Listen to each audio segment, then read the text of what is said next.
Kate narrows her eyes at me. How? I just do. You'll learn.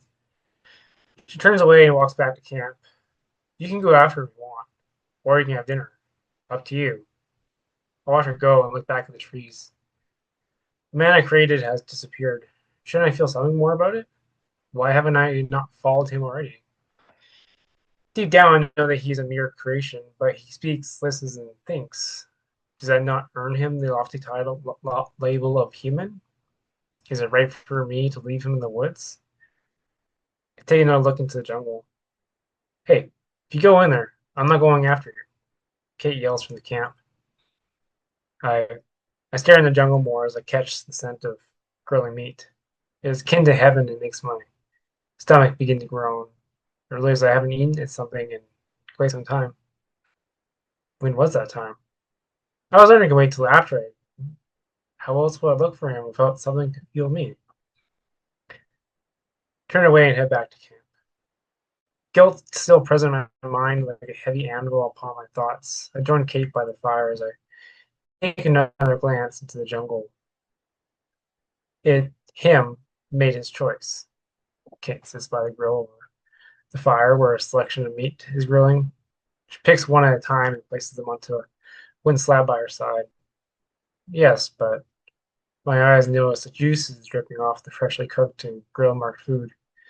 Up close, the scent is even stronger and evokes a louder groan from my gut. They must at least eat something first. Then you can go on your wild idiot chase, if you want. Kate picks up one piece of meat and takes a bite. Fine, I'll eat, but I'm going after him as soon as you talk too much. Just eat. Kate interrupts, still chewing on her food. Fine, fine. Sit down on the ground, snatch one steak off the slab of wood. Instantly, the meat is very warm on my fingertips, yet I ignore and bite into the food. What I find is that it's delicious and tender. One of the greatest things I ever had. Not that there's a lot of compensation for that.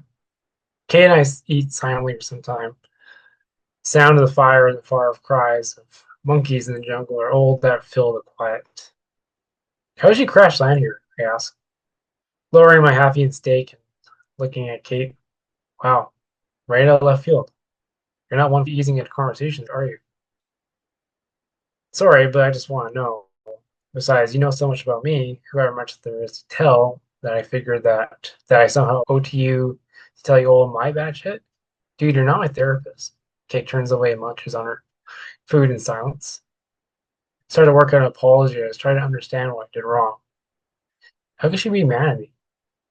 If I tell you, will you promise not to ask any more questions? Kate breaks the silence.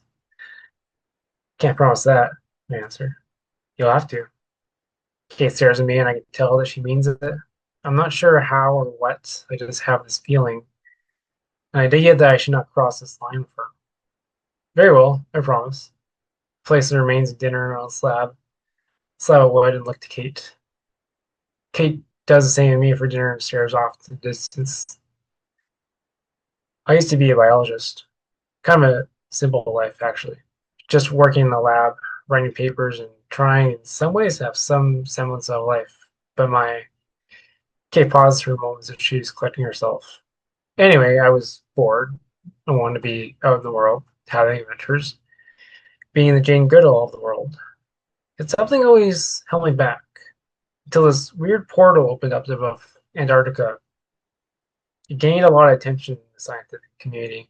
The physicists wanted to examine how it opened and where it led to. The inventors wanted to see what was on the other side. The politicians wanted it gone, and the corporations wished to profit from it. The usual cycle, you know. Something new appears, and people only want to know how it benefits them. Kate picks up another piece of meat and bites into it. I want to know what was on the other side. What could be documented there? What would be helpful for humanity? That sort of thing. That's why I signed up. I was on the first crew to go for the portal. In preparation, I knew that there was a possibility I might not come back. But did I really want to come back? Collecting samples in a lab and writing papers didn't seem like a life I want to go back to. Kate takes another bite of food. Everything seemed so optimistic before we left. People saw me in the street and gave me a thumbs up, encouraged me. There was so much encouragement I didn't even know what to do with it. was almost too much. And then there was talk shows and interviews, so much attention. For the whole time, all I wanted was get on the ship and go through the portal. Why did we have to go through all this bullshit? Kate looks at me and glances away. Then day came and there were speeches, balloons, one less bullshit thing to do. Then finally the countdown started and we blasted off towards the portal. The problem was that the controls were crusted as someone barely out of the simulator.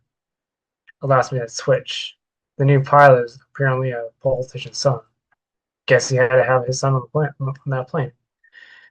Too bad it killed his son and everyone else on the crew, except me, of course, and I've been here ever since.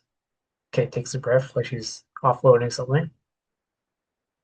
Can't you get a hold of anyone on the other side? I ask. Didn't I say no more questions? Kate retorts. You did, but can I just ask one? Fine, you get one. Kate rises to hold her arms over her chest. Now, don't bite my head off, but why don't you leave? There has to be something around here. Kate narrows her eyes at me. Wow, genius, I didn't think of that. She taps the side of her head. Why don't we do that in the morning? Sorry, stupid questions. I relent. I have tried that. There's nothing around here. Just a bunch of shit that wants to kill you. Kate walks away, heads for your tent. Put out the fire before you go to sleep. She vanishes into her tent. Whoops. Saying that, I try to think of what she said, how I could have handled that differently. I should have kept my questions to myself. Something to remember for the coming days. Started across the dark plains and the shadowed jungle beyond. Guilt hangs heavy in my stomach, taking the place of hunger. I will only find restless sleep if I leave Alexander to the creatures of the night. I know this to be true. Toss water onto the fire from a bucket nearby, and take out my pencil. The writer takes flight, I say, and write the words in front of me. Suddenly, my feet leave the ground, strides me a little bit as I brace myself and take off in the sky, heading for the jungle.